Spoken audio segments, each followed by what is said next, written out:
നമ്മൾ കഴിഞ്ഞ ദിവസം എടുത്തതിൻ്റെ ബാക്കി എടുക്കാം. നയന വിഷയമപി കിസലയ തൽപ്പം കലയതി വിഹിത ഹുദാശന കൽപ്പം. നയന വിഷയമപി കിസലയ തൽപ്പം കലയതി വിഹിത ഹുദാശന കൽപ്പം. ഇനി എന്താണ് കൺമുമ്പിലുള്ള തൻ്റെ കിടക്ക ഇനി രാധിക എങ്ങനെ അനുഭവപ്പെട്ടു?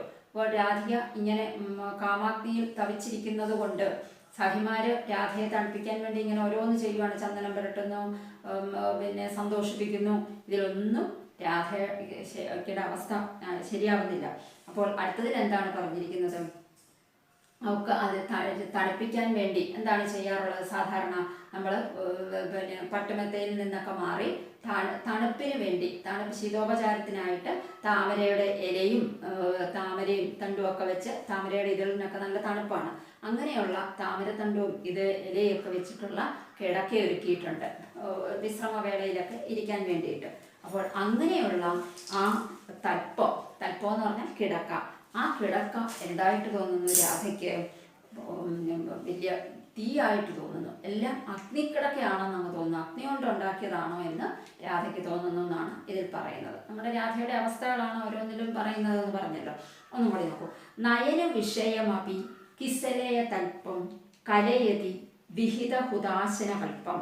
കൺമുമ്പിലുള്ള ആ തളിരിലകൾ കൊണ്ടുണ്ടാക്കിയ മെത്ത പോലും എങ്ങനെ ഒരു ചിന്തിയായിട്ട് രാധയ്ക്ക് അനുഭവപ്പെടുന്നു. അന്വയം നോക്കൂ. നയന വിഷയം അപി കിസലയ തൽപ്പം വിഹിത ഹുദാശന കൽപ്പം കലയതി. എളുപ്പം അന്വയമുള്ള ഒരു ശ്ലോകമാണ്.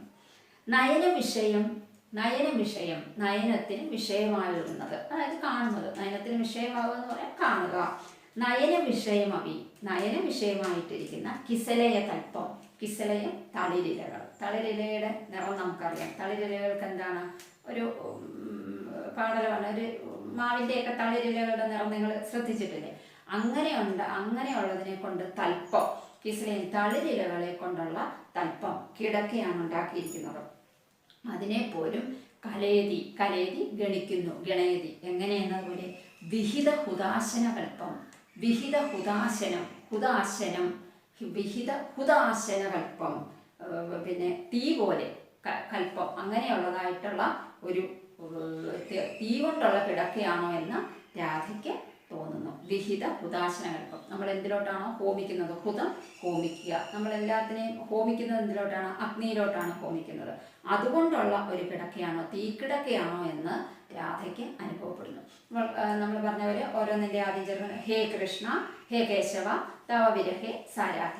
അല്ലയോ കേശവ, അങ്ങയുടെ വിരഹത്തിൽ സാരാധിക. ആ രാധിക എങ്ങനെയെന്ന പോലെ നയന വിഷയം, നയനത്തിന് വിഷയമായിരിക്കുന്ന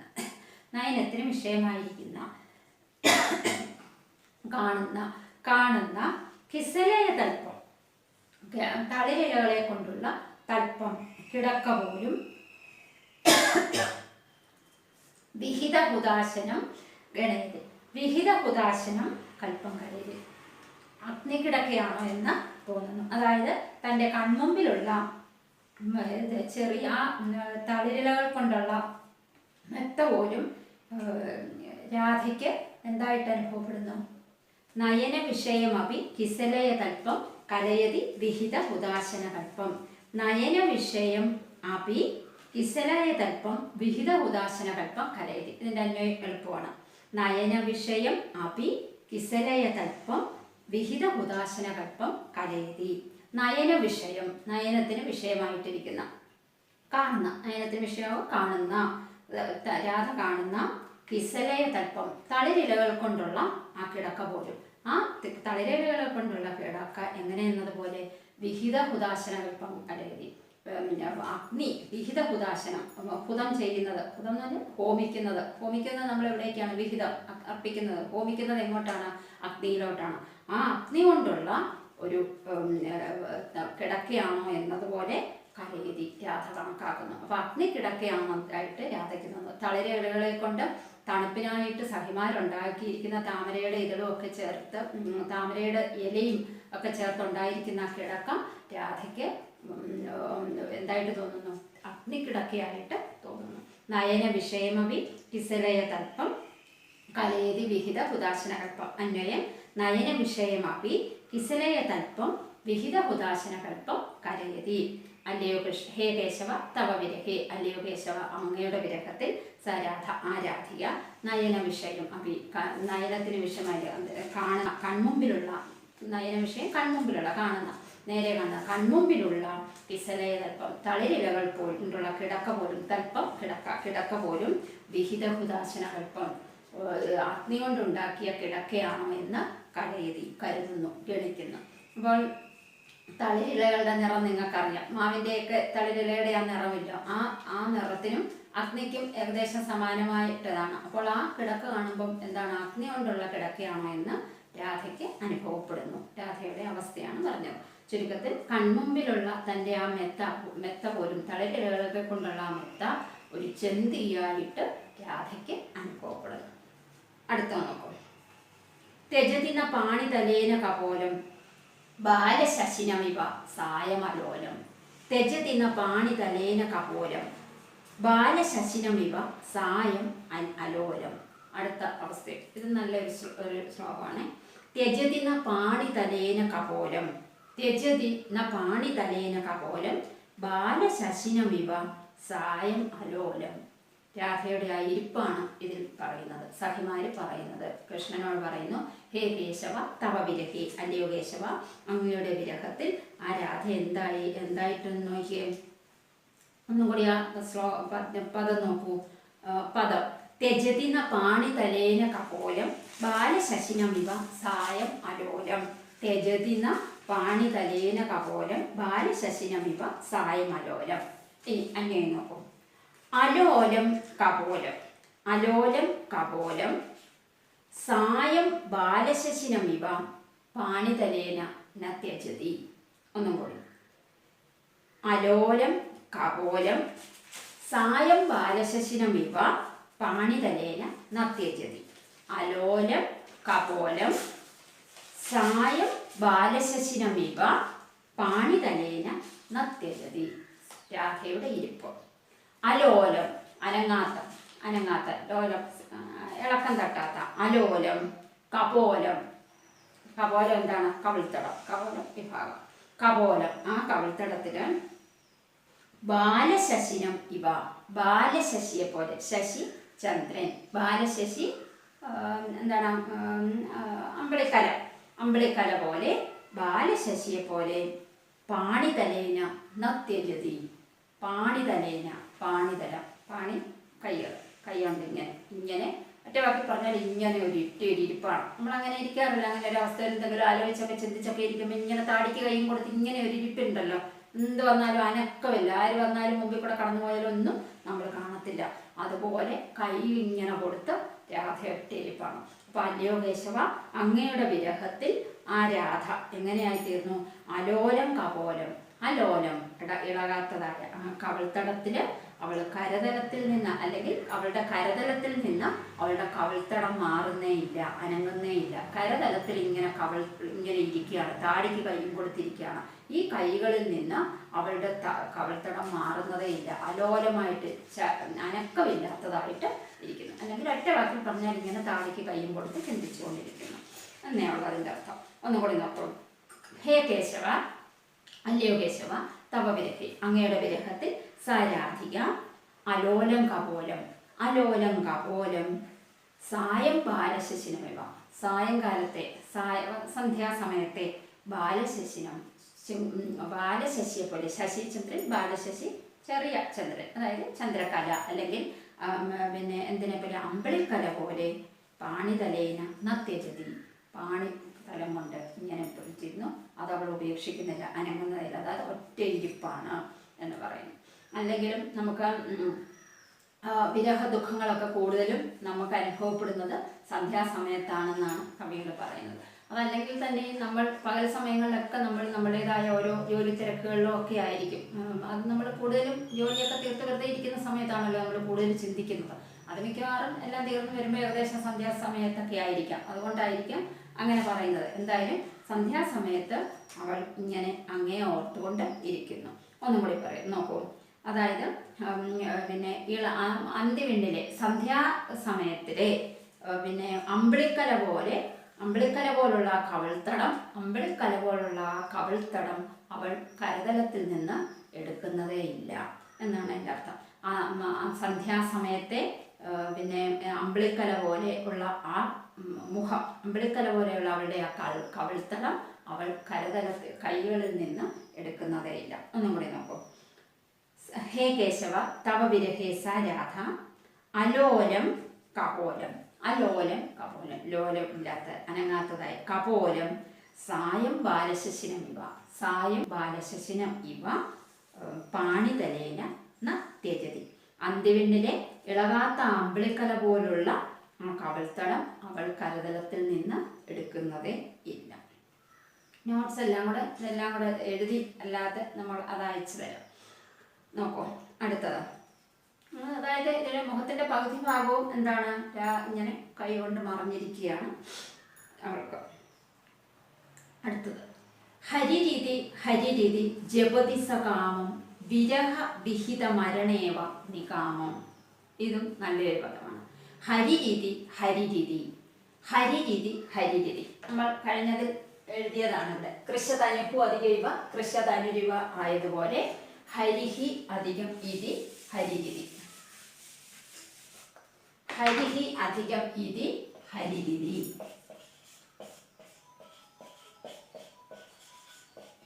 ഹരിഹി അധികം ഇതി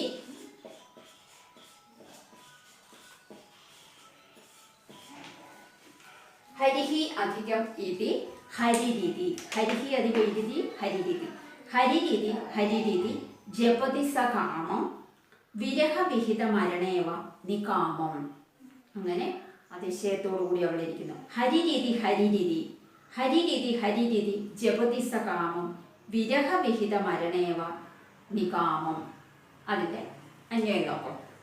ഹേ കേശവ തവ വിരഹേ സാരാധിക. ഹേ കേശവ തവ വിരഹേ സാരാധിക നികാമം. ഹരിരീതി ഹരിഹി ഇതി ഹരിരീതി വിരഹവിഹിതം മരണേവ സകാമം ജപതി. ഒന്നും കൂടി. ഹേ കേശവ തവ വിരഹേ സ രാധ നികാമം ഹരിരീതി വിരഹവിഹിത മരണ ഏവ സകാമം ജപതി. ഹേ കേശവ, അല്ലയോ കേശവ, അങ്ങയുടെ വിരഹത്തിൽ നീ കാമമില്ലാതെ ഇങ്ങനെ രാധ എന്ത് ചെയ്യുന്നു? അങ്ങയുടെ വിരഹത്തിൽ ആസന്ന മരണയായ അവൾ ഏതാണ്ട് മരണതുല്യായി തീർന്നു, മരിക്കാൻ പോകുന്നവളെ പോലെ. ഹരിരീതി നമ്മൾ മരണം അടുക്കാറാവുമ്പോൾ നമ്മൾ ഈശ്വരനാമങ്ങളൊക്കെ ജപിച്ചാൽ അവിടെ എത്തുമെന്നാണല്ലോ സങ്കല്പം. അങ്ങനെ അജാമളനൊക്കെ അങ്ങനെ മകനെയാണ് വിളിച്ചത്, നാരായണ എന്നാണ് വിളിച്ചെങ്കിൽ പോലും ഭഗവാനാണ് അത് കേട്ടത്. നാരായണ എന്ന് കേട്ടപ്പോൾ തന്നെയാണ് വിളിക്കുന്നതെന്ന് അറിഞ്ഞ അജാമളൻ്റെ അടുത്തെത്തി. അതേപോലെ ഹരിരീതി ഹരി എന്ന് രാധ വിചാരിച്ചു താൻ മരിക്കാൻ പോവുകയാണ്. അപ്പോൾ ആ കൃഷ്ണൻ്റെ അടുത്തെങ്കിലും എത്താമില്ലെന്ന് വെച്ച് ഹരിരീതി ഹരി എന്ന് അങ്ങനെ ആസന്ന മരണയെ പോലെ, എന്നാൽ അഭിലാഷത്തോടു കൂടി ഈ കാമം, അഭിലാഷമുണ്ട്, ആഗ്രഹത്തോടു കൂടി എന്ത് ഹരി എന്ന് അവൾ വിളിച്ചുകൊണ്ടിരിക്കുന്നു. ഹരിരീതി ജപതി സകാമം വിരഹ വിഹിത മരണേവ നികാമം.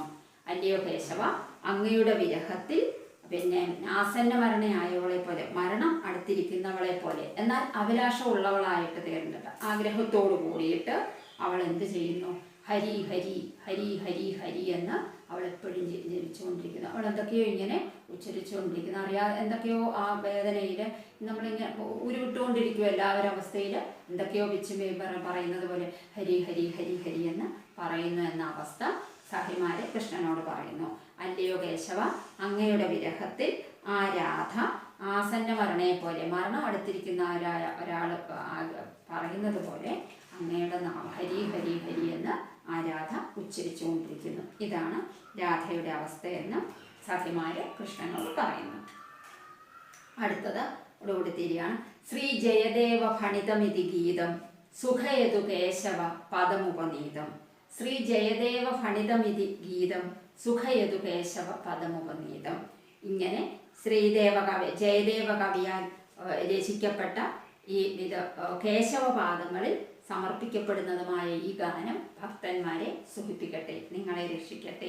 ശ്രീ ജയദേവ ഫണിതം, ശ്രീ ജയദേവനാൽ ഫണിതം രചിക്കപ്പെട്ട ഈ ഗീതം സുഖയതു കേശവപദമുപനീതം, കേശവപാദങ്ങളിൽ സമർപ്പിക്കപ്പെട്ടതുമായത്. ഓരോന്നും എഴുതിയിട്ട് ആ ഗീതം അവസാനിക്കുന്നതെല്ലാം കേശവന്റെ പാദങ്ങളിൽ സമർപ്പിച്ചുകൊണ്ടാണ്. ശ്രീ ജയദേവ ഫണിതം, ശ്രീ ജയദേവനാൽ രചിച്ചതും ഇങ്ങനെയുള്ളതുമായ ഗീതം നിങ്ങളെ സുഖിപ്പിക്കട്ടെ, ഭക്തന്മാരെ സുഖിപ്പിക്കട്ടെ എന്ന് പറയുന്നു. അതിൻ്റെ അന്വയം കൂടി നോക്കിക്കോളും. ജയദേവ ഫണിത, ശ്രീ ജയദേവ ഫണിതമിതി ഗീതം കേശവപദം ഉപനീതം ഗീതം സുഖേതു. ഇതി ശ്രീ ജയദേവ ഫണിതം, ഇങ്ങനെ ശ്രീ ജയദേവനാൽ ഫണിതം രചിക്കപ്പെട്ട ശ്രീ ജയദേവ ഫണിതമിതി ഗീതം. ഇതി ശ്രീ ജയദേവ ഫണിതം ഗീതം. ഇതി ശ്രീ ജയദേവ ഫണിതം, ഇങ്ങനെ ശ്രീ ജയദേവനാൽ ഫണിതം രചിക്കപ്പെട്ടതും കേശവപദം ഉപനീതം, കേശവന്റെ പാദങ്ങളിൽ സമർപ്പിക്കപ്പെട്ടതും, കേശവപദം ഉപനീതം, കേശവപാദങ്ങളിൽ സമർപ്പിക്കപ്പെട്ടതുമായ ഗീതം സുഖയതു, സുഖിപ്പിക്കട്ടെ, നിങ്ങളെ സുഖിപ്പിക്കട്ടെ, നിങ്ങളെ ഭക്തന്മാരെ സുഖിപ്പിക്കട്ടെ. ഒന്നും കൂടി എൻ്റെ അന്വയം നോക്കൂ. ഇത് ശ്രീ ജയദേവ ഫണിതം കേശവപദം ഉപനീതം ഗീതം സുഖേതു.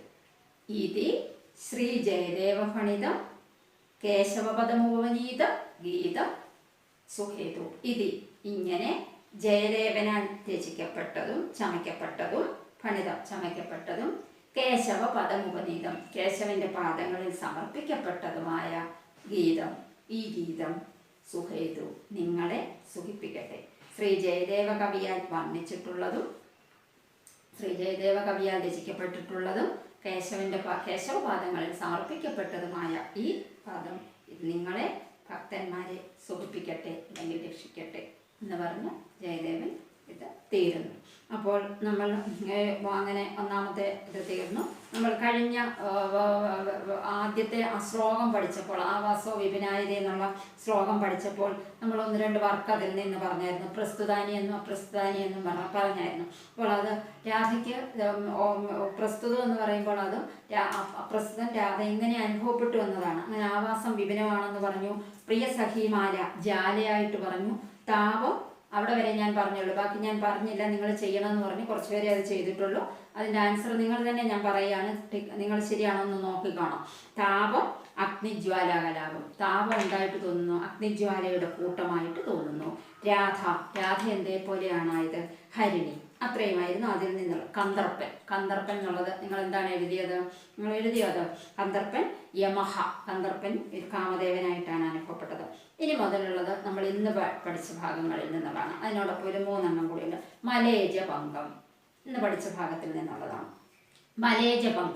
മലേജഭംഗം എന്തായിട്ടാണ് തോന്നിയത്? ആ തണുപ്പിനായിട്ട് ദേഹത്ത് ചാർത്തിയിരിക്കുന്ന ചന്ദനച്ചാറ് എന്തുപോലെയാണ് രാധയ്ക്ക് അനുഭവപ്പെട്ടത്? അതെന്താണെന്ന് നിങ്ങൾ എഴുതണം. ചന്ദനച്ചാർ എന്തായിട്ടാണെന്നുള്ളതാണ് ഇന്ന് എഴുതേണ്ടത്. ശ്വസിത ഭവനം ശ്വാസവായു എന്തിനെ പോലെയാണ് തോന്നിയതെന്ന് അടുത്തതിന് പദത്തിൽ പറയുന്നുണ്ട്.